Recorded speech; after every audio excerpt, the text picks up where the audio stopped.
drawing hand. You can see, or you can use this quotation mark hands, or hey, I know what you're thinking, not good, huh? What's up, guys? Tall Fry here with a review video for the Bandai Tamashii Nation's SH Figuarts Black Widow movie Taskmaster.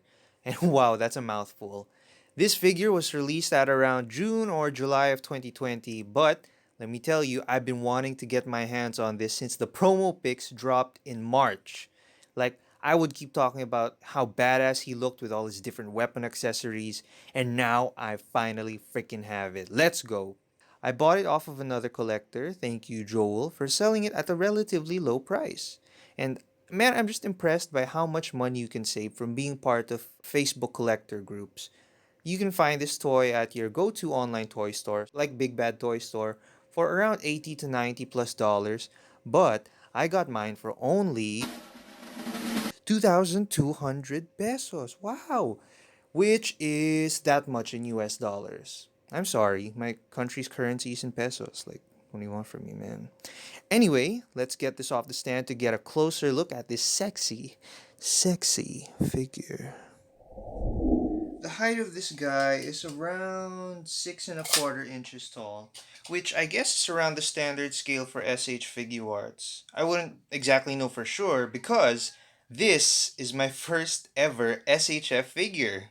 Yeah, well, first legit one at least. I have an SHF homemade suit Spider-Man from Homecoming, but considering the price, it's probably fake.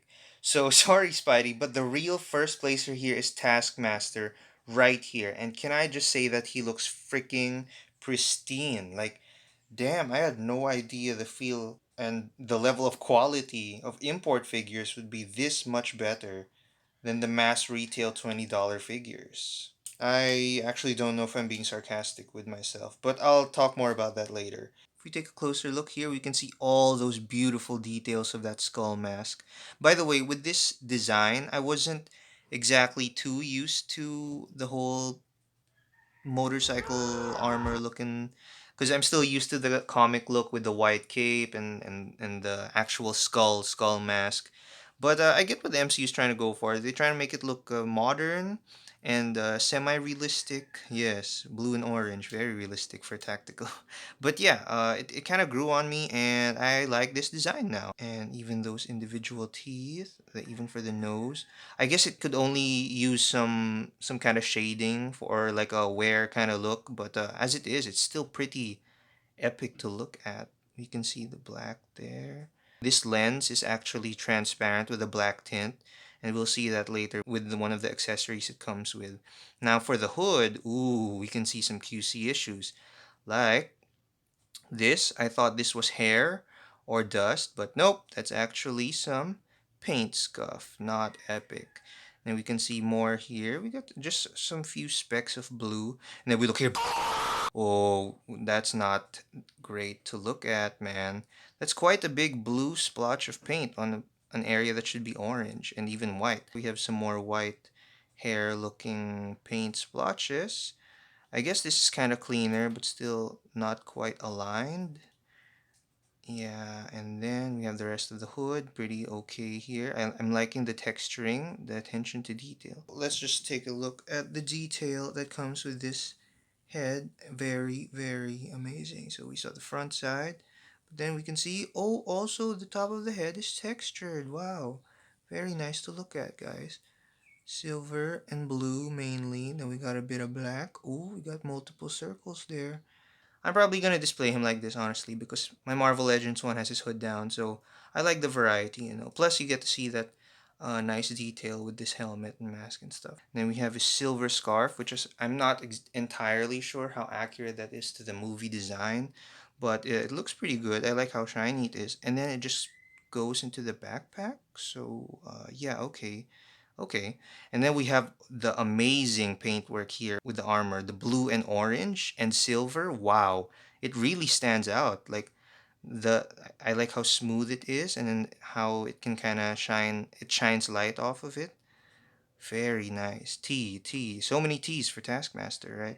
Even here, the articulated shoulder pads, orange and silver, very clean. This is probably where the cleanest paint apps went to for this entire figure because it really pops, you know. Even here, the blue and orange and silver, and then the different combinations of black and gray. You can see the texturing here, the belts, even the individual studs, see? Yeah, they really took a lot into consideration when it came to the details. Even here, the lowest layer of black clothing, texture, you know? Oh, that's a smooth ass.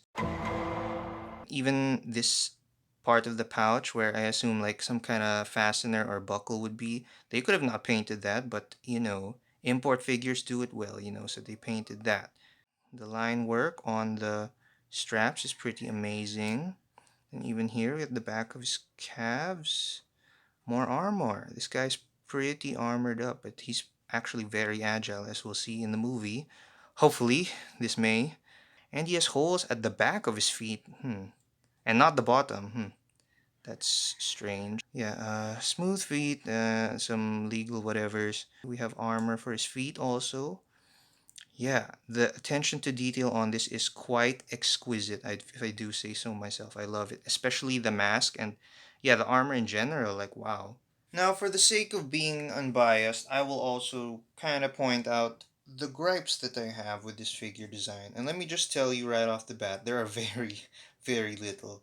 Because, I'm a collector that has mostly $20 action figures. Marvel Legends, Black Series, even the G.I. Joe Classified series.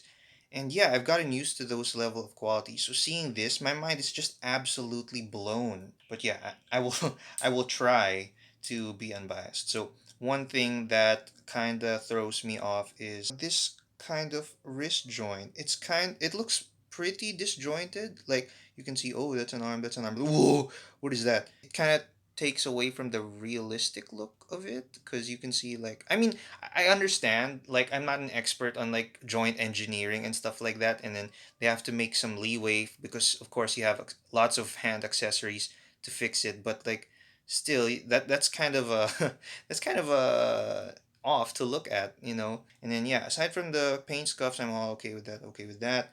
Now I'm not sure if this is just because I'm new to having import figures in my collection, but sometimes when I'm looking at this figure as a whole here, whole body, it looks kind of clunky. Or maybe it's just because he has so much armor. I feel like there are just gaps where there shouldn't be, perhaps. His arms seem to be an okay length.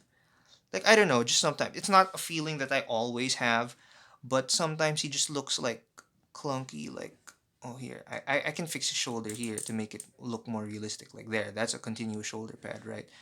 But I don't know. Maybe it's the way I pose my figures, perhaps. It's not perfect by all means, as seen by the QC. It's still pretty epic, though. Especially in terms of design, there are very, very little complaints about it. Okay, so for articulation, let me just say right off the bat that I'm not entirely familiar with the terminologies that come with these joints and these movements, so please forgive me if I get some of them wrong. So I'm using the unhooded head here to maximize what we have for the articulation, so that you can look down that much with the hood, with that hood down accessory, which is it's a decent amount, but up, not really that much. You get oh yeah, really good head pivoting actually. Then you can turn around, but that hooded accessory will get in the way, but you know you can. And then when it comes to the arms, you can go all the way up there, up to 90, which is good. Let's check for the other one. Tight joints, by the way, which I really like.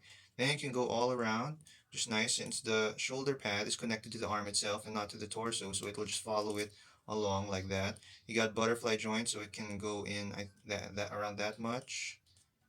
Yep. Then there's a bicep swivel there. Then you have double jointed elbows, which is always good for a character like this. You have wrist joint, you can do that, and up and down. Not that much side to side though. Then for the torso, we have this diaphragm joint, which can go down. That's a decent amount, I guess. That much, and then back. It will get hindered by that backpack though, so don't expect too much. It can go a decent amount, and then with the waist joint, it can go even further like that. So that's pretty good actually. And then for back, uh, yeah, around that much until the backpack will hit his hip area. Bruh. Then we have here. Now this may be a problem to some actually. Here the legs, you have like this pouch thing and this holster thing, right? They can hinder articulation. As you can see, like maybe some forward you can get away with it because it doesn't get in the way. But when it comes to side, oop, it it gets stuck in there inside the hip. But if you take it out, wow, way more articulation.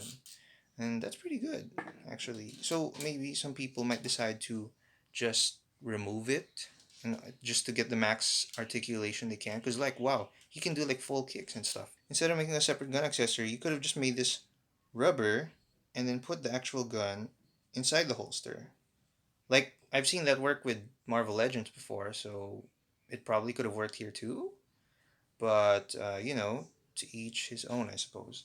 Then for legs, you got the drop down hip, so that's good. So like boop. Then we can maximize kicking, so it can kick up to that much, a little over 90, which is really good. And then can kick to the side about that much. I'd say 90 also, but sometimes it falls down on its own like that. See, so it kind of doesn't want to reach 90, but it can if you really wanted to. And then can he has double jointed knees, can almost kick his own ass. The thigh swivels incorporate, it's right there, yeah. Then no shin articulation, but there we got some wrist hinge. Very minimal ankle rocker though, like only to the inner part of his legs and not really to the outer part. And then swivel, and you have toe articulation. Na na na na. You can. I'm pretty sure you can get him in the poses that you basically want the Taskmaster figure to do. I also forgot to show this. You can do that waist swivel, I believe that's what you call it, and then you can also lean an okay amount. It's not the best. Those tight joints are really impressive. Like I'd rather have them tight than loose. So if anything's too tight, then I'd rather just loosen them up on my own. So right now in front of me, I have Taskmaster's accessories, and boy oh boy, blah, blah, blah, I can't talk. Boy oh boy, I am so impressed and satisfied with the number of accessories he comes with right here, right now. Because as an action figure collector, accessories really, really hit the geek spot for me. Like it can separate a good figure from a great figure. It sometimes if a figure comes with enough accessories, even though I don't care about the character, I probably get it. That's how powerful accessories have to me. It's probably one of the most important aspects of an action figure for me. And like wow, these are beautifully painted. Let's take a look first at his shield. So we have here the Taskmaster T. And one thing I like is that the detail with the shield is pretty movie accurate. I can show the Marvel Legends Taskmaster. It wasn't that accurate because it didn't come with these like striations. Is that what you call them? Like these lines, these sculpted lines. I don't know why they're there. Maybe it like folds up or it's a prototype shield. I don't know, but it looks great. Orange is nice. It's not too yellowy. It's also not too orangey. Matte black. Yeah, I guess you could have added some silver there, but if it really is black in the movie, then okay, who am I to complain? He also comes with this gun, which I'm not entirely sure how important that would be to the story itself. It's pretty basic. You got that black. They added some orange to give it that some pizzazz. But if the Marvel Legends decided to include a revolver, this is probably what it would look like too. I mean, this isn't my favorite accessory, and I'm probably not gonna display him with this. There are way better accessories, as we see here. We have his sword, because what's Taskmaster without a sword, right? So you can see black and orange. Looks a lot like the Marvel Legends one actually, but of course with more detail. You can see the tiny T for Taskmaster right there. We also got the Taskmaster T there, a little faded though. And then we got some texturing for the handle. So a little dirtier on this side, and then there's some fade on this side. Then, what else we got? We got this alternate hood accessory. I really like this figure because you have the display option for his hood up and his hood down, whereas in the Marvel Legends you only have him with the hood up. So I like that. Yeah, aside from having more posing options, it really shows off the detail that they put into the actual head sculpt. Then we have this alternate visor accessory. Damn, they really thought of everything, man. I assume this will appear somehow, where Taskmaster is like scanning with the camera in his lens, and it'll be like beep boop boop. It'll have an Iron Man HUD. And then we have this thing. It's the holster without the gun, in case you're ever gonna display him with the gun in his hand. It's just black. Yeah, that's there. That exists. And then we got some hands. We got these hands, yo.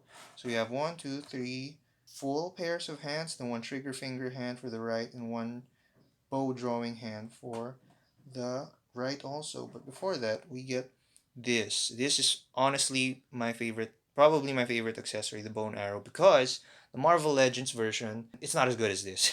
Let's just say that. And it definitely does not have this much detail. Like the orange doesn't spill over that much. You can really see that it's sculpted in. And then it comes with the hand, armor plating, yeah. It comes with the sculpted in arrow because you're probably gonna display Taskmaster with him about to shoot the arrow anyway. Now there are some people that would have wanted probably a non-drawn back bow, like just a standard version, in case you want him to fight with it. But I'm very okay with this. It gets the job done. You know, it looks like he's about to fire the arrow, and that's probably what you're gonna use the bow for anyway, unless it's like someone like Green Arrow who actually fights with his bow. But this is fine for me. And then we got some claw hands. Oh, these are actually epic. These are probably my second favorite accessory. I like the detail. They didn't just reuse hands from the Black Panther figure, I'm assuming, and they actually made it for Taskmaster. So the claws are silver, and he has the armor plating. I'm really liking the shine on those claws. Very nice. So now I'm gonna be showing how you attach each of the accessories to the figure himself using the trusty Taskmaster instruction manual.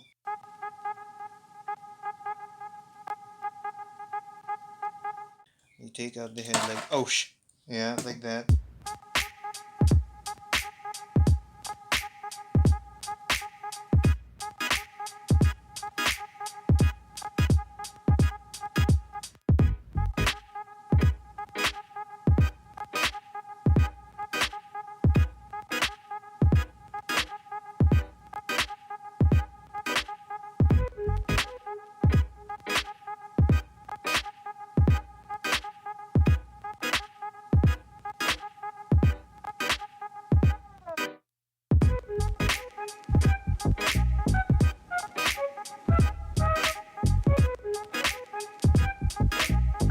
Bang bang.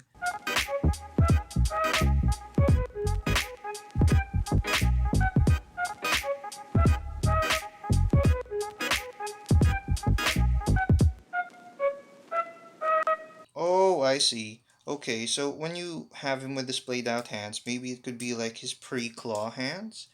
Yes, yes. Shing, boom, I have claws. I got them claws, bro. Yeah, this will really look nice when you're making him fight Red Guardian. Yeah, this guy's stacked, bro. He's like a full armory, and he can copy all the Avengers' abilities. Well, most, not Hulk's. And here's the Figuarts Taskmaster with some size comparisons. Here's the probably fake Figuarts homemade suit Spider-Man Homecoming Spider-Man. And considering that it's fake, it probably isn't up to scale, but I like the way these two stand together. Like, yeah, he's a full grown adult and he's probably still a teenager, so it's expected that he'd be kind of shorter. Here he is with Marvel Legends Daredevil, and as you can see, Daredevil kinda is taller than him, so you kinda expect SH Figuarts to be smaller than the Marvel Legends line. Here he is with another MCU villain, Eric Killmonger from the Black Panther movie. Here he is with worthy Captain America from Avengers Endgame. Here he is with the G.I. Joe Classified series Snake Eyes. And finally, here he is with the Marvel Legends Black Widow movie Taskmaster. For my final thoughts, if it wasn't already clear from the 3,000 clues I left in this video, I absolutely love this figure. It's my first ever SH Figuarts toy. I'm trying to look over the recency bias for that. It just looks splendid. Like all the textures, the details, the coloring. There have been like some paint splotching and scuffs on the hood area, but I'm not gonna use the hood on option that much, I guess. But I also absolutely love how much accessories they gave us to have so many display options and poses to recreate so many scenes from the movie. Because I imagine that this guy is just gonna be a banger in that movie when it comes out, Lamau, if it ever does. So yeah, I'm gonna give this toy a big juicy 10 out of 10 for me because I just love it that much. In all honesty, it is probably my most favorite toy in my collection as of now. I say as of now because I have others on pre-order and those might take its place. But right now, this is just this is a huge step up. So if you like this video, please feel free to like and subscribe, leave a comment down below, and be kind people, I guess.